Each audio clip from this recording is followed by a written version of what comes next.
Assalamualaikum warahmatullahi wabarakatuh. Selamat pagi dan salam sejahtera untuk kita semua. Perkenalkan, saya Nurse Ratu Mas Nedi Samartawinati, SKPMK, salah satu dosen Fakultas Kedokteran dan Ilmu Kesehatan jurusan Keperawatan Universitas Jambi. Perkenankan, saya kali ini menjelaskan mata kuliah yang saya ampu, yaitu mata kuliah keperawatan dewasa, sistem endokrin, pencernaan, perkemihan, dan imunologi dengan metode DIA atau Delivery, Interaction, dan Assessment. Video ini dibuat dengan tujuan untuk memenuhi salah satu persyaratan sertifikasi dosen 2026, yaitu pernyataan diri dosen unjuk kerja Tridharma Perguruan Tinggi atau PDD UKT-PT aspek pengajaran. Mata kuliah keperawatan dewasa sistem endokrin, pencernaan, perkemihan, dan imunologi merupakan mata kuliah wajib mahasiswa semester 4 pada program studi ilmu keperawatan FKIK Universitas Jambi. Mata kuliah keperawatan dewasa sistem endokrin, pencernaan, perkemihan, dan imunologi ini memiliki bobot 5 SKS dan terdiri dari 4 SKS teori dan 1 SKS praktikum atau skill lab. Bahasa pengantar pada mata kuliah ini yang saya gunakan adalah bahasa Indonesia. Mata kuliah keperawatan dewasa sistem endokrin, pencernaan, perkemihan, dan imunologi memiliki tujuan untuk membekali mahasiswa pengetahuan mengenali anatomi, fisiologi, dan asuhan keperawatan yang bisa diberikan berdasarkan kebutuhan sesuai sistem yang dipelajari. Kemudian setelah mengikuti perkuliahan, mahasiswa mampu memahami tentang anatomi fisiologi sistem endokrin, pencernaan, perkemihan, dan imunologi, asuhan keperawatan berdasarkan penyakit yang paling sering atau tinggi pada sistem tersebut, serta peran perawat. Lalu mampu melakukan proses keperawatan dari penyakit sistem endokrin, pencernaan, dan perkemihan, dan imunologi. Untuk capaian pembelajaran lulusan, yang pertama itu pada CPL 2 menguasai konsep teori keperawatan serta ilmu pengetahuan dan teknologi dalam pemberian asuhan keperawatan baik di tatanan klinik maupun di komunitas. Untuk CPL 4-nya mampu menerapkan pemikiran logis, kritis, sistematis, dan kreatif serta inovatif dan bekerja sama dan memiliki kepekaan sosial serta bertanggung jawab secara ilmiah kepada masyarakat, profesi, dan klien dalam menjalankan profesinya. Lalu untuk CPL 5 mampu melakukan evaluasi asuhan keperawatan sebagai upaya peningkatan asuhan keperawatan dalam tatanan klinik maupun di komunitas. Lalu yang CPL 7 itu mampu melaksanakan edukasi dan dengan keterampilan komunikasi dalam asuhan keperawatan. Untuk capaian pembelajaran mata kuliah, yang pertama itu mahasiswa mampu menjelaskan konsep dan perspektif keperawatan dewasa sistem endokrin, imunologi, pencernaan, dan perkemihan. Lalu mahasiswa mampu menjelaskan patofisiologi sistem endokrin, imunologi, pencernaan, dan perkemihan. Mahasiswa mampu melakukan analisis kasus asuhan keperawatan sistem endokrin, imunologi, pencernaan, dan perkemihan, dan mahasiswa mampu menguasai persiapan dan prosedur pemeriksaan pada pasien. Untuk referensi yang digunakan ada beragam, ada dari e-book, ada juga dari jurnal rencana pembelajaran semester ini. Pada mata kuliah ini saya menggunakan referensi dari hasil penelitian saya yang berjudul The Effect of Supportive Educative Intervention Based on Theory of Planned Behavior on Self-Care in Patients with Type 2 Diabetes yang telah publish di salah satu jurnal nasional Indonesia. Sistem pembelajaran di mata kuliah keperawatan dewasa sistem endokrin, pencernaan, perkemihan, dan imunologi adalah dilaksanakan secara sinkronus dan asinkronus yang mengutamakan peran dan keaktifan mahasiswa dalam proses pembelajarannya, yaitu ada kolaboratif, diskusi aktif melalui kasus pemicu tutorial, seminar kasus, ataupun pleno. Lalu pembelajaran mata kuliah keperawatan dewasa sistem endokrin, pencernaan, perkemihan, dan imunologi ini dilakukan kurang lebih selama 5 minggu dengan sistem blok, di mana perkuliahan akan dihabiskan dalam satu waktu yang telah disepakati sesuai dengan perhitungan SKS bloknya. Yang diawali dengan teori, dilanjutkan dengan tutorial kasus dan seminar kasus. Pembelajaran sinkronus akan dilakukan di ruangan kelas, ruang laboratorium, atau menggunakan web conference. Pembelajaran asinkronus dapat dilakukan untuk memfasilitasi diskusi mahasiswa.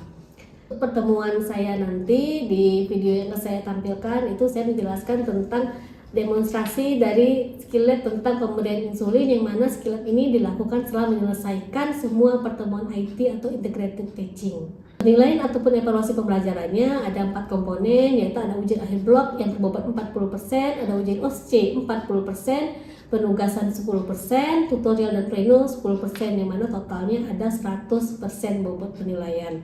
Demikian informasi mengenai mata kuliah keperawatan dewasa sistem endokrin, pencernaan, perkemian imunologi. Berikut cuplikan proses pembelajaran yang saya laksanakan. Di sini saya akan melakukan video proses pembelajaran skill lab pemberian terapi insulin. Selamat menyaksikan. Assalamualaikum warahmatullahi wabarakatuh. Waalaikumsalam warahmatullahi wabarakatuh. Ini kita skill labnya tentang pemberian terapi insulin. Nah, sebelum kita melakukan skill lab, saya akan melakukan pretest dulu yang terkait pengetahuan kalian terhadap pemberian insulin. Nama dan linknya.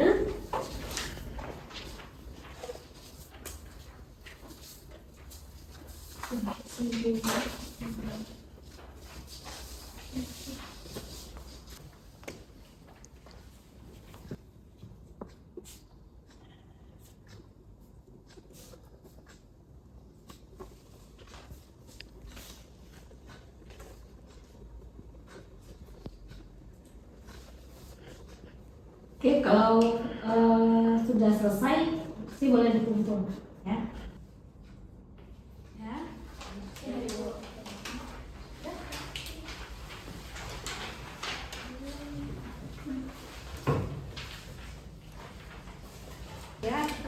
Nanti kita lakukan skill lab-nya langsung. Kita lihat apakah jawabannya ini tepat atau tidak.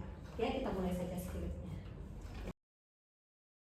Hari ini saya akan melanjutkan pertemuan kita. Teori sudah kita lakukan, mungkin sudah mendapatkan juga teori tentang anatomi dan sistem endokrin dan juga apa konsep dari diabetes mellitus. Ya, di sini kita melakukan skill lab-nya tentang pemberian insulin. Nah, sebelum saya masuk nih untuk prakteknya, saya pengen mereview sedikit kira-kira untuk apa terapi insulin ini. Ya, silakan Rahel. Di sini Bu, terapi insulin ini digunakan untuk mengontrol ataupun menurunkan kadar glukosa darah pada pasien diabetes mellitus, Ibu. Ya, benar ya. Jadi fungsi insulin ini adalah untuk membantu menurunkan atau mengontrol gula darah pada orang penderita diabetes mellitus. Ya, ada beberapa jenis ya untuk insulin ini. Nanti kita buka sama-sama. Di sini saya menggunakan Monica Praga. Ya, jadi di sini yang jelas indikasinya pemberian insulin adalah untuk pasien dengan diabetes mellitus dan sudah diresepkan atau dianjurkan oleh dokter untuk melakukan suntik insulin. Nah, di sini alat-alatnya ada boneka peraganya ya, tempat lokasi yang akan disuntikan. Ada tangan di daerah bahu atas, ada daerah abdomen, paha, dan daerah bokongnya ya. Nah, di sini ada bengkok alatnya, ada di sini juga berisi handscoon bersih. Ada di sini alkohol swab, pen insulin dan juga jarum untuk pemberian insulin ya. Nah, di sini untuk insulin itu sendiri ada beberapa jenis ya. Di sini saya cuma bawa contohnya 2. Ada Norcorapid dan Lantus, salah satu mereknya. Nah, ini untuk yang kerja pendek biasanya diberikan untuk sebelum makan. Bisa 3 kali sehari. Kita makan 3 kali, berarti diberikan 3 kali sebelum makan. Ya, 1 kali pagi, siang, dan malam. Pokoknya sebelum saat mau makan diberikan suntik insulin. Untuk jumlah unitnya disesuaikan dengan anjuran dokter berapa unit per sekali suntik. Ini ada yang kerja panjang agak lama. Jadi ini untuk pada pasien yang disuntikan biasanya pada malam hari sebelum pasien tidur ya, diberikan suntik ini 1 kali saja. Ada pasien itu mendapatkan keduanya, ada cuma salah satunya ya, tergantung lagi indikasinya apa dan anjuran dokternya seperti apa. Sampai sini bisa dipahami alatnya? Bisa ya, sederhana ya alatnya ya.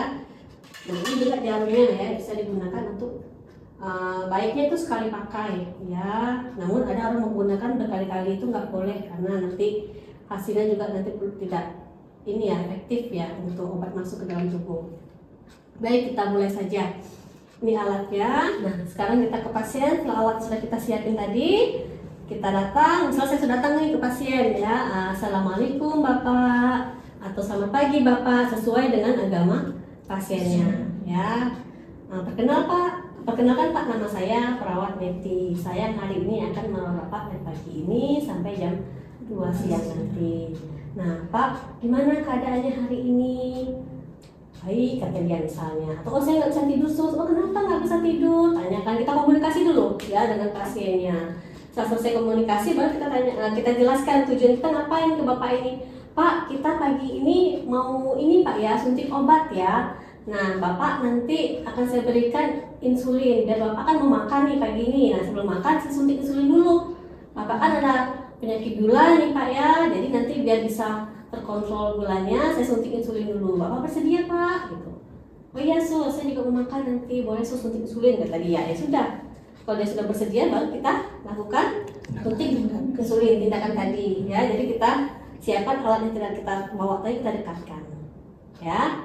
Itu fase adaptasi. Baru setelah ini kita langsung ke fase tindakan ya, yaitu proses melakukan suntik insulin kepada pasien.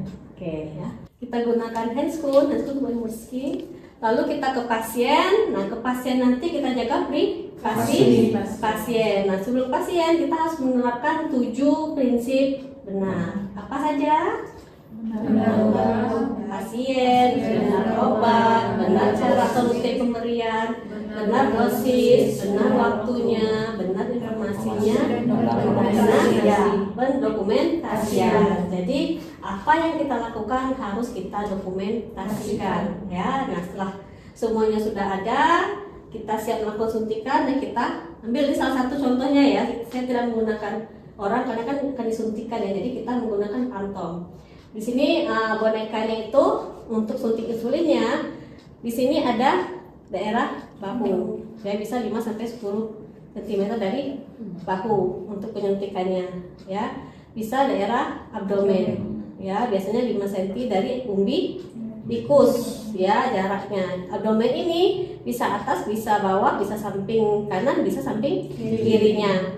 Ya, daerah paha dan juga daerah bokong. Semuanya bisa digunakan untuk suntik insulin. Dan pada pemberian suntik insulin harus bergantian, nggak boleh di satu tempat yang sama terus menerus. Kan menyebabkan hipotrofi atau jaringan kayak lama kayak jaringan paru itu keras dia, itu yang nggak boleh, nanti obatnya tidak baik, tidak bagus masuk ke dalam tubuhnya. Makanya harus secara bergantian ya. Jadi kalau pada tangan lebih kurang 5 sampai 10 cm ya dari bahu. Terus juga pada abdomen itu lebih kurang 5 cm dari umbilicus, baik itu ke atas, kanan, ke bawah ya, atau kiri kanannya gitu ya. Pada paha juga gitu, pada ini seperti gas-gasnya ya. Untuk jarumnya kita menyuntiknya 45 sampai 90 derajat ya. Jadi sebelum disuntikan tadi kita menggunakan 7 prinsip benar ya, benar pasien, benar obat, benar dosis, benar rute atau waktu, benar apa lagi? Benar informasi, dokumentasi. Satu lagi? Ya, itu sudah. Benar waktu. Nah, sudah. Benar pasien, dosis, obat. Ya, jadi ada 7 yang harus kita taati. Jadi setelah melakukan tindakan harus didokumentasikan. Nah, ini kita menggunakan tadi ada 2 jenis ya, sudah saya jelaskan di awal. Ini kita coba gunakan yang kerja pendek. Ini lebih kurang 300 ya, hampir 300 mili isinya. Jadi ini untuk menentukan bagaimana jumlah unitnya sesuai indikasinya, anjuran dokternya berapa. Nah, kita menyesuaikan 10 unit misalnya, kita buat 10 unit. Nah, dari jarum sini jarak 10 unitnya ya, nanti tinggal kita tekan. Oke, sekarang belum ya, kita masukkan dulu jarumnya. Ini kita bersihkan dulu.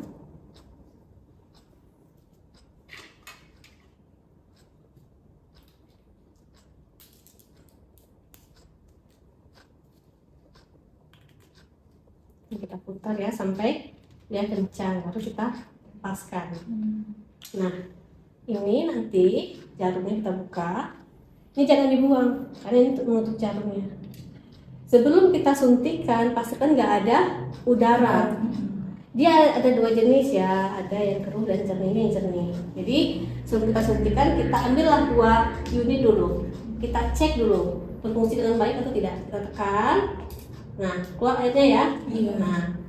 Nah, keluar airnya kita ubah ininya menjadi 10 unit ya. Anggap ini sesuai dengan anjuran dokter. Nah, ini yang kita suntikan ke pasien ya. Nah, sebelum pasien tutup dulu. Siapkan dulu nih bonekanya tadi ya. Kita alkohol swab daerah yang akan disuntikan ya. Misalnya saya mau menyuntikkan ini daerah abdomen, tadi kan 5 cm dari umbi lupus ya. Kita ini kan ya, kita usap terus kita suntikan.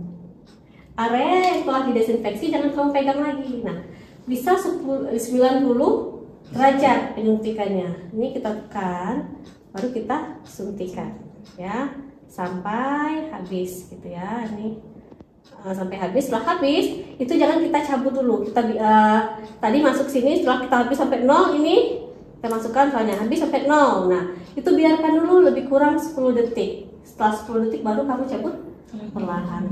Daerah bekas suntikan itu nggak boleh kamu pijet-pijet ya.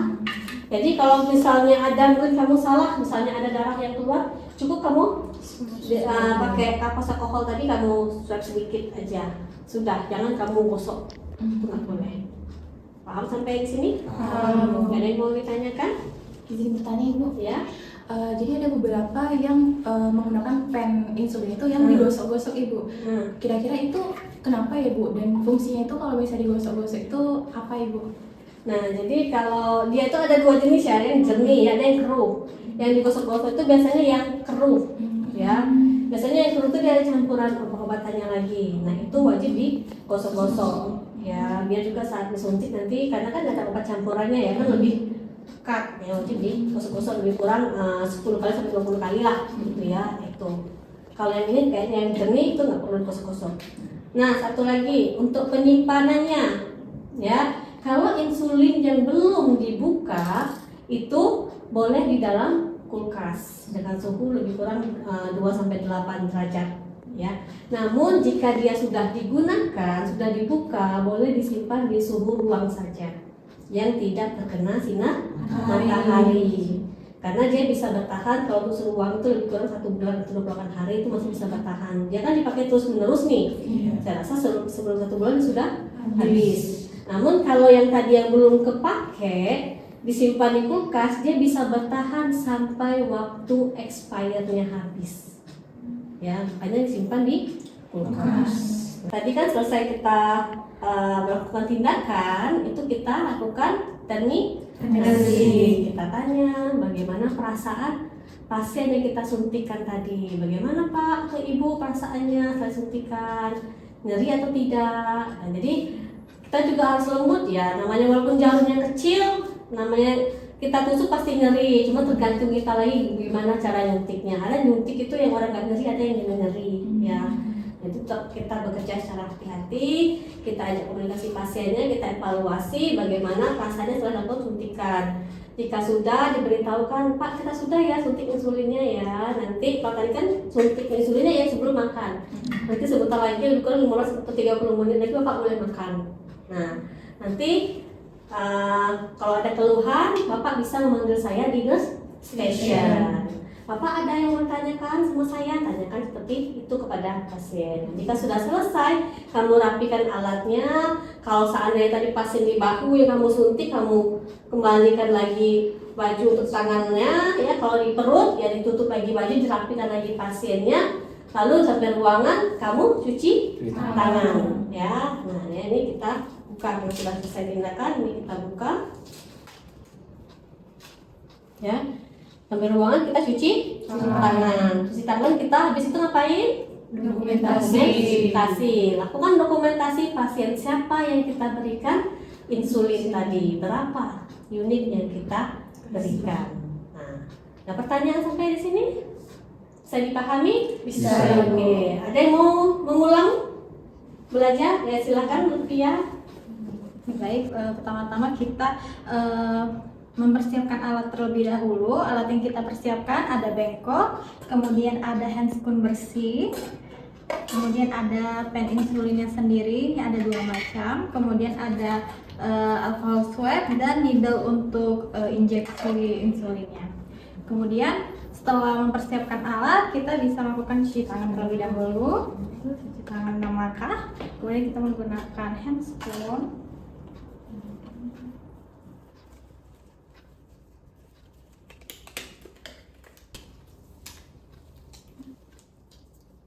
Oke, setelah kita menggunakan handscoon, kita atur dulu untuk pemberian insulinnya sesuai dengan anjuran dokter.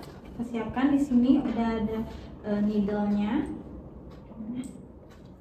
Kita atur 10 unit, Bu. Oke, baik, sudah kita atur. Setelah alatnya sudah siap semua, baru kita ke pasien untuk tahap orientasi. Tadi sebelum mengatur kita tes dulu Iya, alatnya iya. berfungsi atau tidak ya. Kita angkat 2 unit dulu, kita gunakan untuk di tes bagus atau tidak ya. Oke. Lanjut. Ya, kita ke pasien, fase orientasi. Selamat pagi Bapak, perkenalkan saya Lutfia Jasman. Saya perawat yang akan merawat Bapak pada pagi hari ini dari pukul 8 hingga pukul 2 nanti. Sebelumnya Pak, benar dengan Bapak Tony?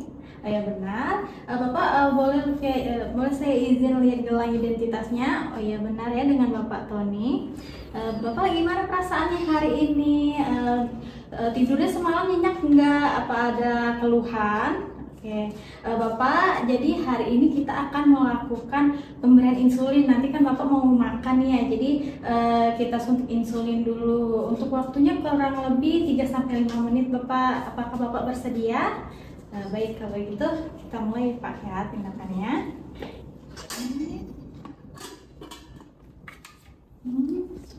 Atur.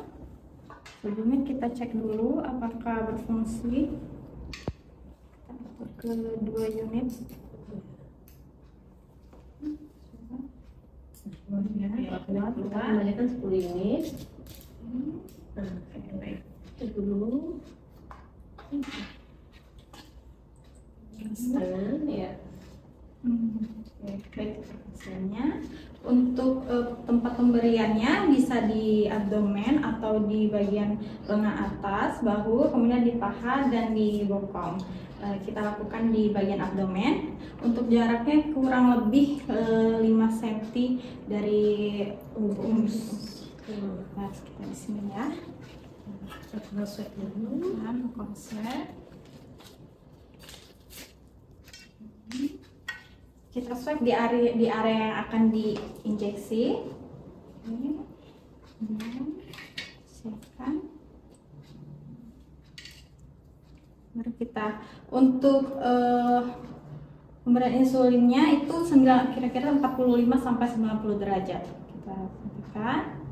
Oke, kita injeksi sampai 0. Jika sudah selesai, kita tahan dulu sekitar 10 detik. Setelah itu baru kita cabut. Oke, lagi.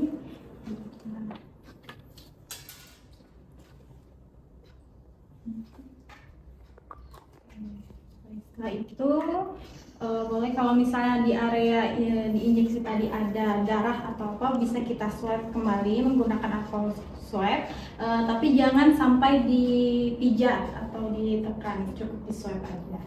Baik, setelah itu kita tahap determinasi. Baik Bapak, pemberian insulinnya sudah selesai. Gimana perasaannya tadi Pak? Apakah ada rasa yang terlalu nyeri Pak? Baik Bapak, ini kita telah melakukan pemberian insulin. Nah, setelah ini sekitar 15-30 menit lagi Bapak sudah bisa makan ya Pak ya. Nanti kalau Bapak, sebelumnya Bapak apa ada pertanyaan? Jika tidak, saya izin pamit dulu. Jika Bapak membutuhkan saya ada di nurse station. Baik, kalau begitu saya pamit Bapak. Assalamualaikum warahmatullahi wabarakatuh. Waalaikumsalam. Oke, setelah itu kita balik ke ruangan. Saya ganti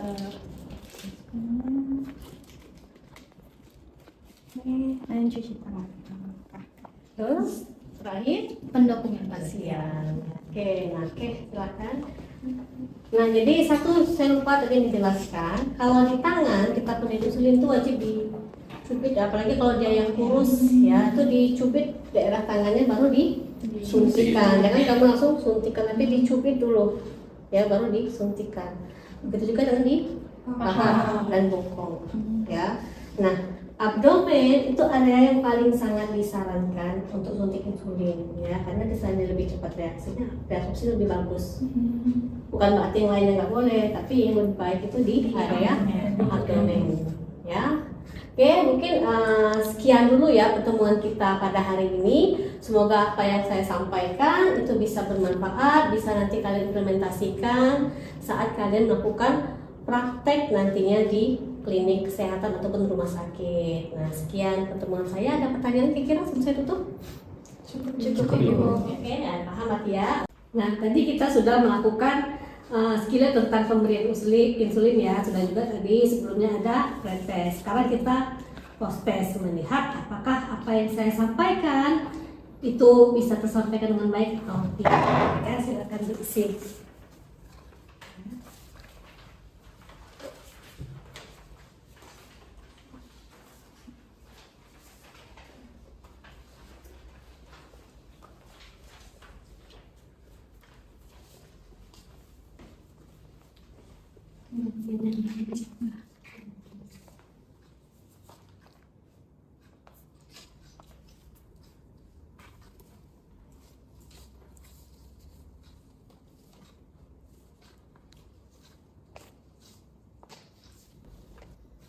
Jika sudah selesai, nanti boleh dikumpulkan.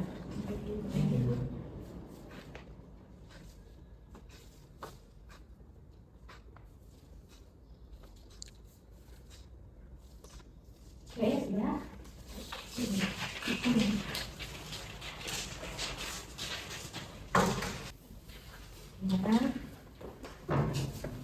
Oke, sudah melakukan post test ya. Demikian untuk pertemuan kita hari ini ya. Saya tutup. Assalamualaikum warahmatullahi wabarakatuh. Waalaikumsalam warahmatullahi wabarakatuh. Terima kasih Bu. Demikian cuplikan proses pembelajaran atau pengajaran saya lakukan. Semoga dapat memberikan gambaran mengenai kinerja pengajaran saya lakukan. Saya mengucapkan terima kasih kepada seluruh penilai dan panitia sistem sertifikasi dosen 2026, khususnya dari Direktorat Sumber Daya Dirjen Dikti dan Kemendikti-Saintek Indonesia. Tidak lupa juga saya mengucapkan terima kasih kepada Universitas Jambi, Fakultas Kedokteran dan Ilmu Kesehatan, rekan sejawat dosen, dan rekan-rekan mahasiswa. Demikian yang saya sampaikan. Atas kekurangan dalam penampilan saya mohon maaf sebesar-besarnya. Assalamualaikum warahmatullahi wabarakatuh.